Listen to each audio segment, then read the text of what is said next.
तो पार्टी चाहिए। चैंपियन के साथ सेल्फी लेंगे। आइडिया, यही करते हैं पार्टी।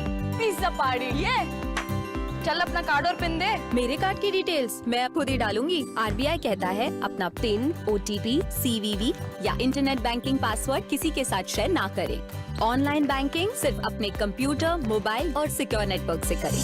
बाय गर्ल्स, कहाँ जा रही है? सुना नहीं, नो शेयरिंग। आरबीआई कहता है जानकार बनिए, सतर्क रहिए।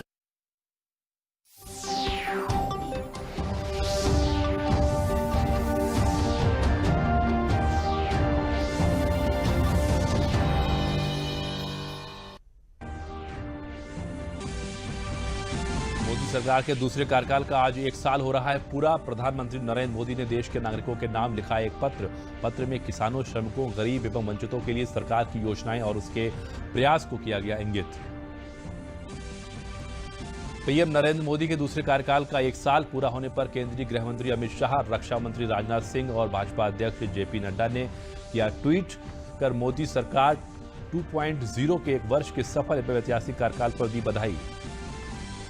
मोदी सरकार के दूसरे कार्यकाल का आज 1 साल पूरा होने पर मुख्यमंत्री योगी आदित्यनाथ ने कहा, बीता 1 वर्ष भारत सरकार के उन कार्यों के लिए जाना जाएगा जिनकी अभिलाषा दशकों से हर भारतीय जनमानस में रही।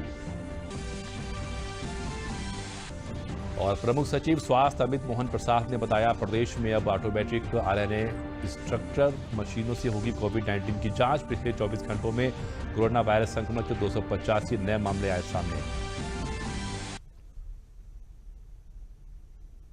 नमस्कार, मैं हूं प्रणव अग्निहोत्री। समाचार विस्तार से। मोदी सरकार के दूसरे कार्यकाल का आज 1 साल पूरा हो रहा है। इस मौके पर प्रधानमंत्री नरेंद्र मोदी ने देश के नागरिकों के नाम एक पत्र लिखा, जिसमें उन्होंने मोदी सरकार के 2.0 के कामकाज का ब्यौरा दिया। पीएम ने देश के नाम अपने पत्र में किसानों, श्रमिकों, गरीब तबकों और वंचितों के लिए सरकार की योजनाएं और उनके सामाजिक, आर्थिक और राजनीतिक उत्थान के लिए सरकार के द्वारा किए गए प्रयासों को इंगित किया। इसके साथ ही उन्होंने पत्र के माध्यम से नए भारत को लेकर सरकार की दूरगामी सोच पर भी अपना नजरिया पेश किया। आइए देखते हैं क्या है प्रधानमंत्री के पत्र की 20 प्रमुख बातें। वर्ष 2019 का जनादेश देश के बड़े सपनों के लिए बीते 1 साल में लिए गए फैसले इन्हीं बड़े सपनों की उड़ान है। साथ ही सबका साथ, सबका विकास, सबका विश्वास के मंत्र को लेकर देश हर दिशा में आगे बढ़ रहा है। साथ ही आर्टिकल 370 हटाना, राम मंदिर निर्माण, ट्रिपल तलाक पर कानून, नागरिकता संशोधन कानून, चीफ ऑफ डिफेंस स्टाफ पद के लिए गठन जैसे बड़े फैसले लिए गए। गरीबों, किसानों, महिलाओं, युवाओं को लगातार सशक्त बनाने की सरकार की प्राथमिकता रही है। जो दूसरा कार्यकाल है, इसके पूरा होने पर पत्र लिखा गया। पीएम किसान सम्मान निधि के दायरे में देश का प्रत्येक किसान 1 वर्ष में तकरीबन 9.5 करोड़ से ज्यादा किसानों के खातों में 72,000 करोड़ रुपए भेजे गए। 15 करोड़ से अधिक ग्रामीण घरों में पीने का शुद्ध पानी पहुंचाने के लिए जल जीवन मिशन शुरू किया गया। साथ ही किसान, खेत मजदूर, छोटे दुकानदार और असंगठित क्षेत्र के श्रमिकों के लिए मासिक पेंशन की सुविधा। वहीं संसद में कामकाज से दशकों पुराना रिकॉर्ड तोड़ा। कंज्यूमर प्रोटेक्शन एक्ट, चिटफंड कानून में संशोधन, दिव्यांगों, महिलाओं, बच्चों को अधिक सुरक्षा देने वाले कानून बने। साथ ही सरकार के जो निर्णय थे उससे शहरों और गांवों के बीच जो खाई है उसे पाटने में मदद मिली। पहली बार गांव में इंटरनेट का इस्तेमाल करने वालों की संख्या शहरों से ज्यादा है। 1 साल के कार्यकाल के हर दिन 24 घंटे पूरी सजगता और संवेदनशीलता से काम हुआ और निर्णय लिए गए। प्रधानमंत्री नरेंद्र मोदी के दूसरे कार्यकाल का जब आज 1 साल पूरा हुआ तो इस मौके पर केंद्रीय गृह मंत्री और भाजपा के वरिष्ठ नेता अमित शाह ने ट्वीट करते हुए लिखा है कि ऐतिहासिक उपलब्धियों से परिपूर्ण मोदी सरकार 2.0 के 1 वर्ष के सफल कार्यकाल पर देश के लोकप्रिय प्रधानमंत्री श्री नरेंद्र मोदी जी को हृदयपूर्वक बधाई देता हूं। साथ ही मुझे पूर्ण विश्वास है कि आपके दूरदर्शी और निर्णायक नेतृत्व में भारत ऐसे ही निरंतर प्रगतिशील रहेगा। मोदी जी ने इन 6 वर्षों के कार्यकाल में न सिर्फ कई ऐतिहासिक गलतियों को सुधारा बल्कि 6 दशक की खाई को पाटकर विकास पथ पर अग्रसर एक आत्मनिर्भर भारत की नींव भी रखी। वहीं प्रधानमंत्री नरेंद्र मोदी के दूसरे कार्यकाल का पहला साल आज पूरा हो रहा है। इस अवसर पर भारतीय जनता पार्टी के राष्ट्रीय अध्यक्ष जेपी नड्डा ने पीएम मोदी के कुशल नेतृत्व की सराहना की और ट्वीट करते हुए बताया कि मैं पुनः करोड़ों भाजपा कार्यकर्ताओं की तरफ से प्रधानमंत्री श्री नरेंद्र मोदी जी का उनकी सरकार के कार्यकाल के ऐतिहासिक और अभूतपूर्व 1 साल के पूरा होने पर अभिनंदन करता हूं। हम सभी भाजपा कार्यकर्ता पूरी निष्ठा के साथ देश के निर्माण में मोदी जी का साथ देंगे। दूरदर्शी नीतियों, कर्तव्य निष्ठा से और टीम इंडिया की भावना को मजबूत करते हुए आदरणीय मोदी जी ने देश के लोकतंत्र को नई दिशा प्रदान की। और वहीं रक्षा मंत्री राजनाथ सिंह ने केंद्र सरकार के दूसरे कार्यकाल का पहला साल होने पर उन्हें ट्वीट किया और कहा कि ये साल बड़े परिवर्तन लेके आया। गंभीर चुनौतियों को हमने अवसरों में बदला जा सकता है, ये हमने सीखा। साथ ही मोदी जी के नेतृत्व में यह भरोसा देश को है। भारत के आम जनमानस में प्रधानमंत्री नरेंद्र मोदी ने देश और दल दोनों की विश्वसनीयता को बढ़ाया है। साथ ही मोदी सरकार के दूसरे कार्यकाल का आज 1 साल पूरा होने पर प्रदेश के मुख्यमंत्री योगी आदित्यनाथ ने कहा कि बीता 1 वर्ष भारत सरकार के उन कार्यों के लिए जाना जाएगा जिनकी अभिलाषा दशकों से हर भारतीय जनमानस में रही।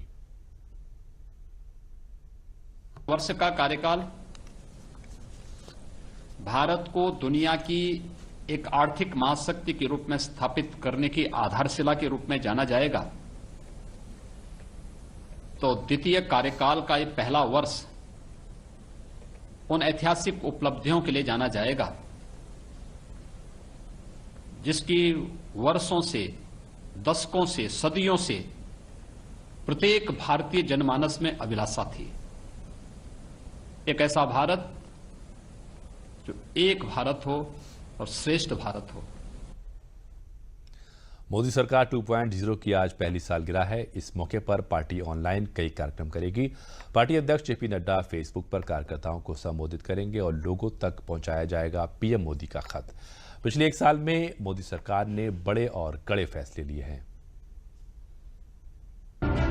नरेंद्र दामोदर दास मोदी, जिन्होंने 30 मई को दूसरी बार देश की बागडोर संभाली थी। 2019 में हुए लोकसभा चुनावों में देश ने नरेंद्र मोदी सरकार पर फिर से भरोसा जताते हुए उन्हें पहले से भी ज्यादा बहुमत के साथ फिर से उन्हें शासन चलाने का जिम्मा सौंपा। अपने पहले कार्यकाल से भी विराट जीत के साथ मोदी सरकार सत्ता में आई और तेजी से फैसले लिए।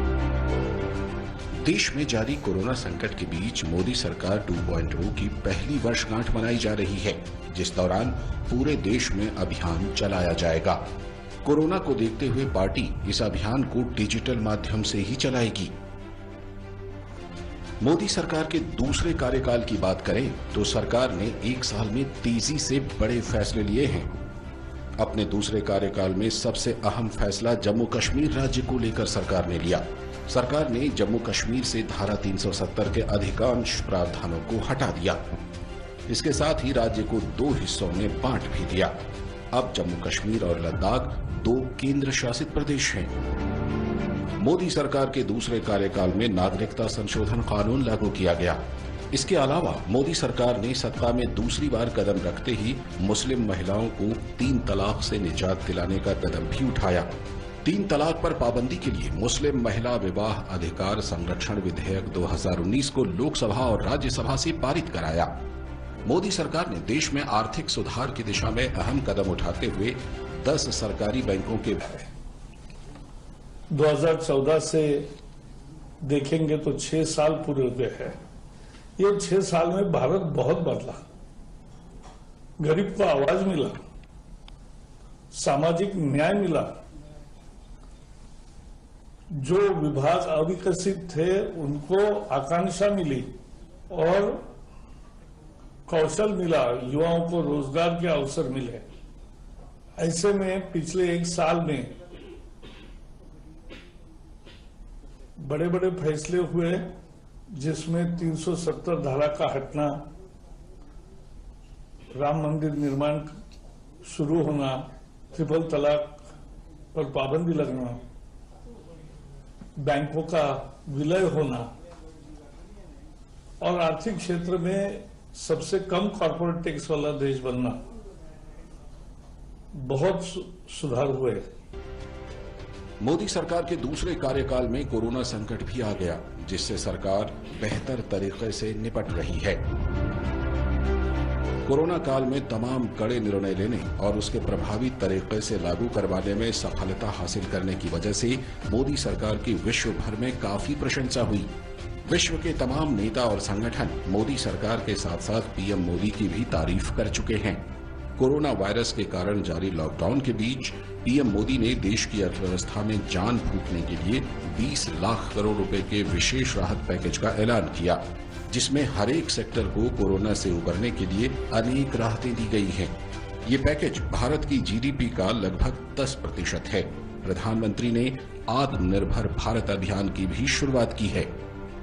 अभी देश कोविड के संकट से जूझ रहा है।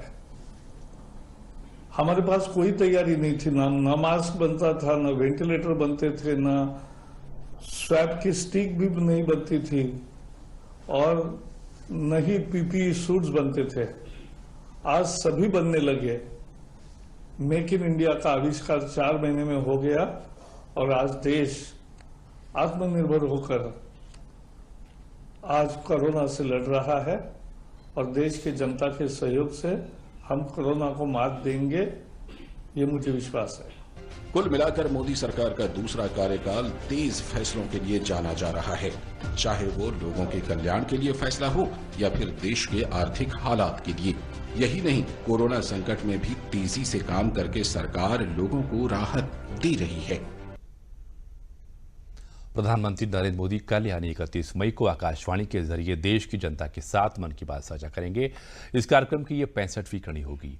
मन की बात कार्यक्रम के जरिए प्रधानमंत्री मोदी जनता के साथ विभिन्न महत्वपूर्ण विषयों और मुद्दों पर अपने विचार साझा करते हैं। इस कार्यक्रम के लिए प्रधानमंत्री ने लोगों से सुझाव भी मांगे हैं ताकि जनता से जुड़े मुद्दों को वो इस कार्यक्रम में शामिल कर सकें।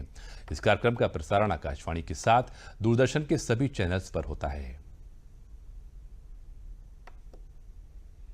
प्रदेश के अपर मुख्य सचिव गृह अवनीश कुमार अवस्थी ने आज प्रेस वार्ता कर बताया कि मुख्यमंत्री योगी आदित्यनाथ ने प्रदेश के सभी निराश्रित लोगों को आर्थिक सहायता प्रदान करने के निर्देश दिए हैं। उन्होंने कहा कि जिस निराश्रित व्यक्ति के पास राशन कार्ड न हो उसे खाद्यान्न के लिए 1000 रुपए की आर्थिक सहायता ग्राम सभा या ग्राम प्रधान द्वारा उपलब्ध कराई जाएगी। ऐसे लोगों के राशन कार्ड भी बनाए जाएंगे जिससे उन्हें नियमित तौर पर खाद्यान्न मिलता रहे। हर हाल में यह सुनिश्चित किया जाए कि प्रदेश में कोई भूखा न रहे। उन्होंने कहा कि किसी निराश्रित व्यक्ति के गंभीर रूप से बीमार होने की दशा में यदि उसके पास आयुष्मान भारत योजना अथवा मुख्यमंत्री जन आरोग्य योजना का कार्ड नहीं है तो उसे तात्कालिक मदद के तौर पर 2000 रुपए दिए जाएं। ऐसे निराश्रितों के समुचित उपचार की व्यवस्था भी की जाए। उन्होंने निर्देश दिए कि किसी निराश्रित व्यक्ति की मृत्यु होने पर उसके परिवार को अंतिम संस्कार के लिए 5000 रुपए की आर्थिक मदद दी जाएगी। श्री अवस्थी ने कहा कि आकाशीय बिजली की घटनाओं से होने वाली जनहानि को रोकने के लिए तकनीक का उपयोग किया जाएगा। खराब मौसम का पूर्वानुमान होने के समय से अलर्ट जारी करने से जनहानि को रोका जा सकता है। माननीय मुख्यमंत्री जी ने आज एक महत्वपूर्ण निर्णय दिया है और आदेश जारी किया है कि हर पंचायत में यदि कोई भी व्यक्ति ऐसा है जिसके पास राशन कार्ड नहीं है तो उसको 1000 रुपए की आर्थिक सहायता तत्काल ग्राम प्रधान द्वारा, पंचायत द्वारा दी जाएगी। चूंकि पूरे प्रदेश में स्वास्थ्य की व्यवस्था को और मजबूत किया जा रहा है, काफी लोगों के आयुष्मान कार्ड बन गए हैं, काफी लोगों को मुख्यमंत्री आरोग्य योजना के अंतर्गत कवर किया गया है, लेकिन फिर भी यदि बाहर से कोई व्यक्ति आया है और तात्कालिक रूप से उसको कहीं भी किसी भी रूप में कोई भी जो है चिकित्सकीय व्यवस्था चाहिए तो उसको 2000 रुपया ग्राम पंचायत द्वारा, ग्राम प्रधान द्वारा उसको उसके खाते में दिया जा सकता है। प्रमुख सचिव स्वास्थ्य अमित मोहन प्रसाद ने बताया कि प्रदेश में आज 24 घंटों में कुल 285 कोरोना के नए मामले सामने आए। इस समय प्रदेश में एक्टिव संक्रमण की कुल संख्या 2900 है। अब तक कुल स्वस्थ हुए मरीजों की संख्या 4462 है, जो पूर्णतः उपचारित होकर अपने घर वापस जा चुके हैं। कोरोना संक्रमण से अब तक प्रदेश में 204 लोगों की मृत्यु हुई है। जांच के लिए 12 ऑटोमेटिक RNA स्पेक्ट्रर मशीनें आ गई हैं। आगामी 3-4 दिनों में 55 और मशीनें आ जाएंगी। ऑटोमेटिक RNA एक्सट्रैक्टर्स भी आ गए हैं जिनको विभिन्न प्रयोगशालाओं में स्थापित किया जा रहा है। इससे हमारी टेस्टिंग की कैपेसिटी में और ज़्यादा सुधार होगा और इंक्रीज होगा। इसके अलावे 20 ट्रूनेट मशीनें जो 2 स्लॉट वाली हैं, एक बार में जिसमें 2 सैंपल की जांच हो सकती है। 20 ट्रूनेट मशीन प्रदेश में आ चुकी है और 55 ट्रूनेट मशीन अगले 3-4 दिनों में प्रदेश में आने वाली है। भारतीय स्टेट बैंक बड़े स्तर पर पूरे देश में कोविड-19 से लड़ाई हेतु राहत कार्यों में प्रारंभ से ही सक्रिय भूमिका में भाग ले रहा है।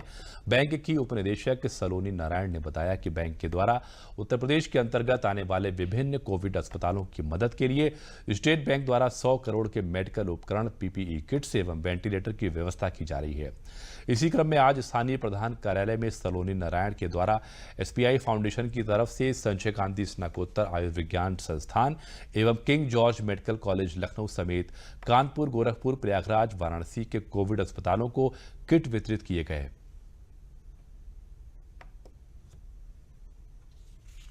$500 पीपीई किट एसजीपीजीआई हॉस्पिटल को डोनेट कर रहे हैं और 300 पीपीई किट हम लोग केजीएमयू हॉस्पिटल को डोनेट कर रहे हैं। उत्तर प्रदेश में हम लोगों ने 15 डिस्ट्रिक्ट हॉस्पिटल्स आइडेंटिफाई किया है जहां हम लोग पीपीई किट्स 25 लाख वर्थ का डोनेट कर रहे हैं। उसके अलावा हमने 7.5 लाख का फूड रिलीफ पैकेज भी प्रोवाइड किया है लोगों को और ये पूरे यूपी में बटेगा। साथ में हम 50 लाख का हेल्थ इक्विपमेंट्स भी हॉस्पिटल्स में प्रोवाइड कर रहे हैं। 15 आइडेंटिफाइड हॉस्पिटल्स हैं जिसको हम दे रहे हैं।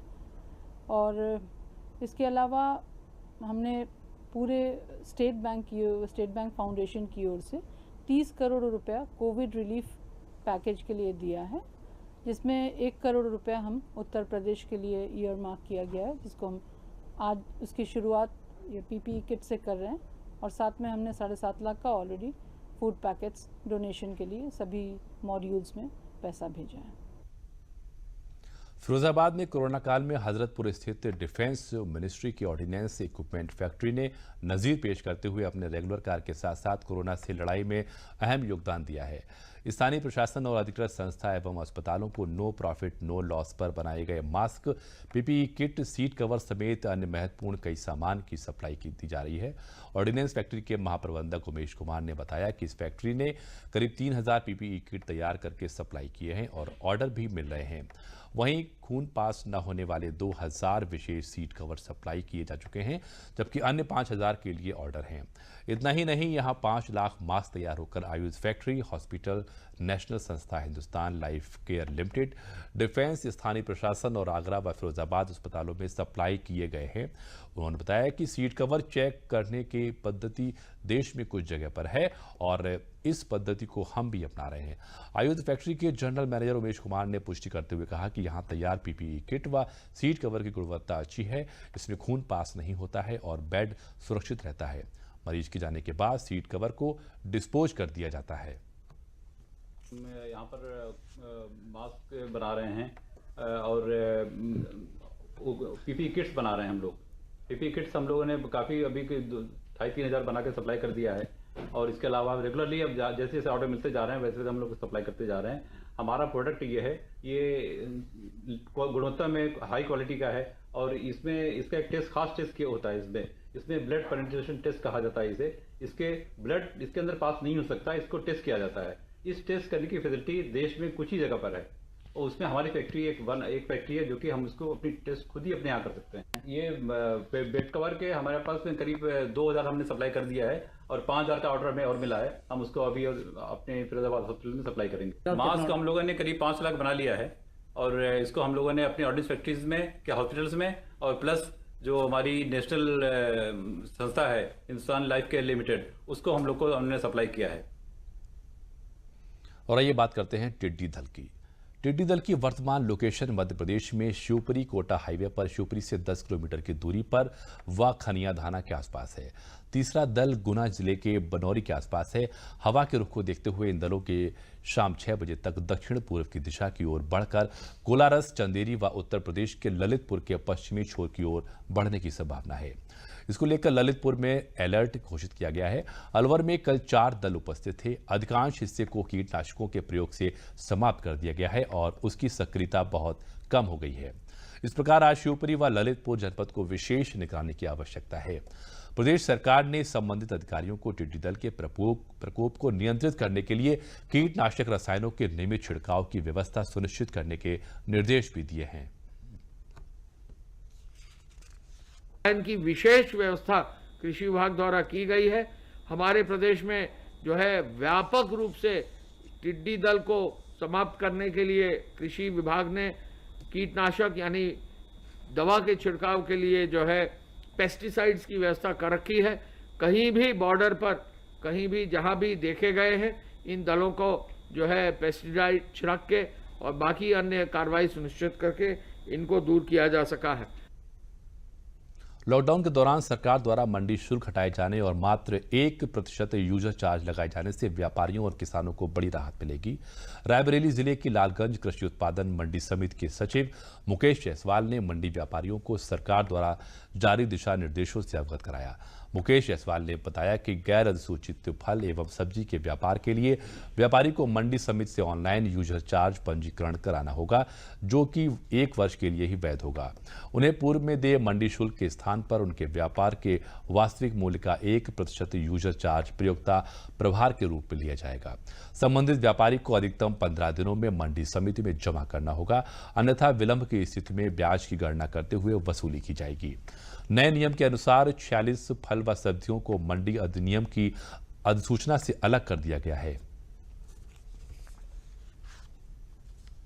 फल सब्जियों में 46 चीजों पर मंडी शुल्क माफ किया गया।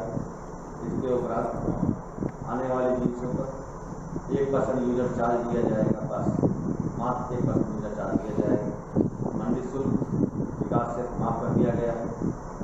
इससे किसान भाई एवं व्यापारी दोनों लोग शासन द्वारा आदेशानुसार कोविड-19 का पूरा पालन कराया जा रहा है। दोनों गेटों पे हैंड वॉश, साबुन, पानी, टैंक सैनिटाइज कराना, थर्मल मीटर स्कैनिंग कराई जाती है।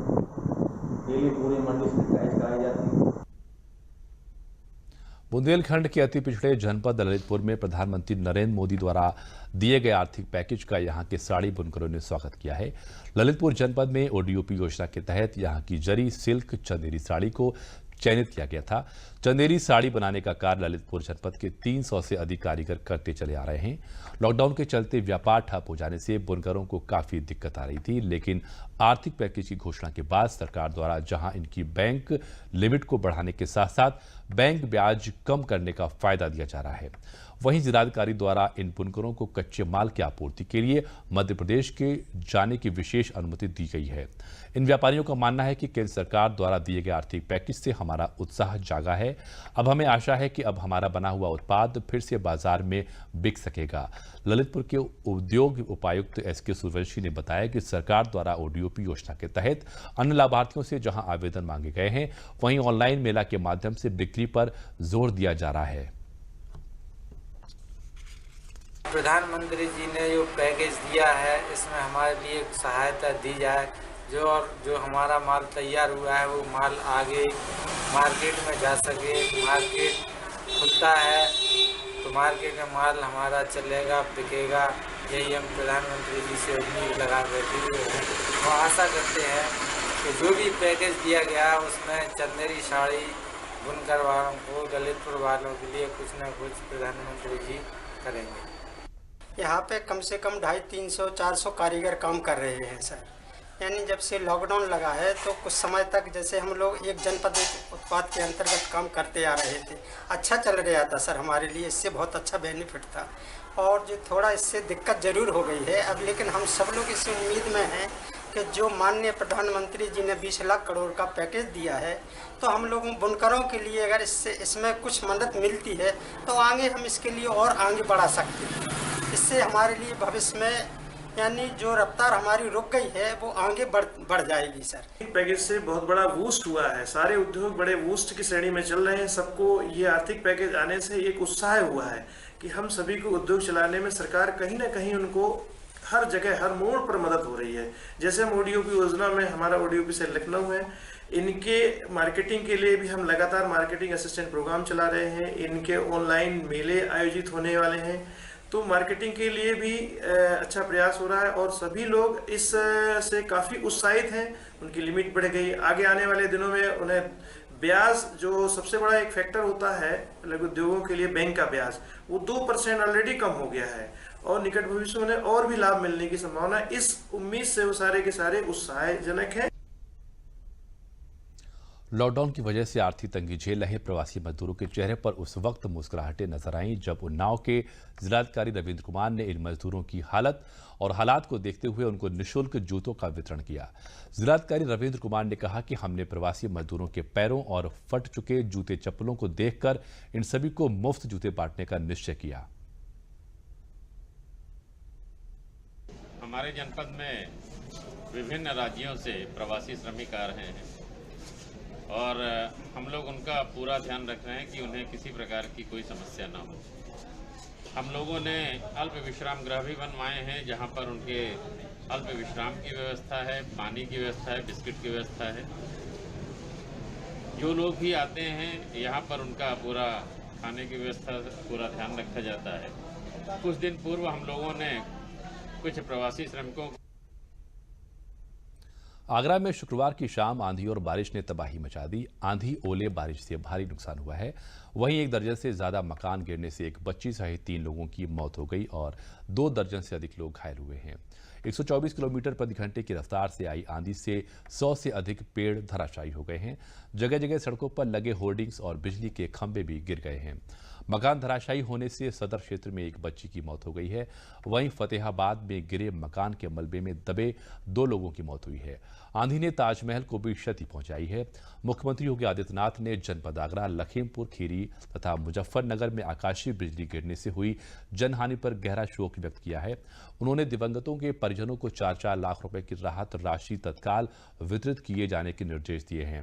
उन्होंने कहा कि इस आपदा में घायल हुए लोगों का समुचित उपचार कराया जाए।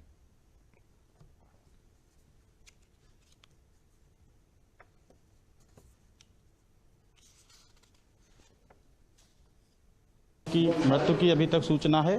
13 लोग अभी घायल हुए हैं और लगभग 16 छोटे बड़े जानवरों की भी मृत्यु हुई है। हम लोग इनको जिन व्यक्तियों की मृत्यु हुई है उनको 4 लाख रुपया प्रति व्यक्ति की सहायता दे रहे हैं। जो जानवर मरे हैं उनको भी सहायता दे रहे हैं और जो घायल है उनको भी अनुमन्य सहायता दे रहे हैं। इसके अतिरिक्त अन्य जो भी व्यक्तियों की क्षति हुई है उसको हम लोग नियमानुसार उसमें क्षतिपूर्ति की राशि दे रहे हैं। और जो भी सड़कों पे इस समय नुकसान हुआ है उसको हम लोग युद्ध स्तर पे लग के उन सड़कों को साफ करवा रहे हैं और जो विद्युत आपूर्ति बाधित हुई थी उसको भी हम लोग बहाल करा रहे हैं। जो भी मकान क्षतिग्रस्त हुए हैं उनका भी हम लोग आकलन करवा रहे हैं। हमारी सर्वे टीमें क्षेत्र में हैं, तो जो भी क्षतिपूर्ति हुई है उनका जो शासन द्वारा निर्धारित दर है उस पर हम सभी को क्षतिपूर्ति देंगे। वाराणसी में एक तरफ जहां कोरोना महामारी का प्रकोप है, लोग लॉकडाउन में अपने घरों में कैद हैं, बहुत ज़रूरत होने पर ही बाहर निकलते हैं। काफ़ी दिनों से शादी, विवाह या कोई अन्य कार्यक्रम सार्वजनिक रूप से बंद ही दिख रहे थे, लेकिन अब लग्न की शादियां शुरू होने लगी हैं और लोग कोरोना महामारी के समय सरकारी नियम कानून व सोशल डिस्टेंसिंग का कड़ाई से पालन करते हुए अपनी शादियों को अंजाम दे रहे हैं। 15 आदमी कन्या पक्ष से और 15 आदमी वर पक्ष से। इसके साथ ही सरकार की तरफ से जारी अनुमति पत्र भी शादी के वक्त लोग रखते हैं। शादी विवाह में सोशल डिस्टेंसिंग व मास्क धारण करने का पूर्ण रूप से पालन कर रहे हैं। जिसके पास मास्क नहीं है वो गमछे या दुपट्टे का प्रयोग कर रहे हैं। कहीं पर भी खान पान का आयोजन मौके पर नहीं दिखा। ऐसी ही एक शादी राजा तालाब स्थित भैरव मंदिर पर हुई जिसमें शादी सकुशल संपन्न हुई। बाकायदा मंत्रोच्चार के साथ मंडप के बीच शादी के कार्यक्रम हुए। दोनों ही पक्ष शादी से बहुत संतुष्ट थे। लोगों ने बताया कि किसी भी तरह का व्यवधान इस शादी में हम लोगों को अभी तक देखने को नहीं मिला और सभी कुछ सकुशल संपन्न हो गया। हम सभी लोग सरकारी नियम कानून का पालन करके ही यह विवाह संपन्न करा रहे हैं। नियम कानून के साथ हम शादी हो रही है। शादी समारोह में आए हुए हैं जी, और हम लोग लॉकडाउन के नियम कानून को रखते हुए और हर व्यवस्था को देखते हुए 15 वर्ग की तरफ से 15 वधू की तरफ से हम लोग नियम कानून की व्यवस्था देखते हुए शादी कर रहे हैं। और इसी के साथ समाचार समाप्त हुए। नमस्कार।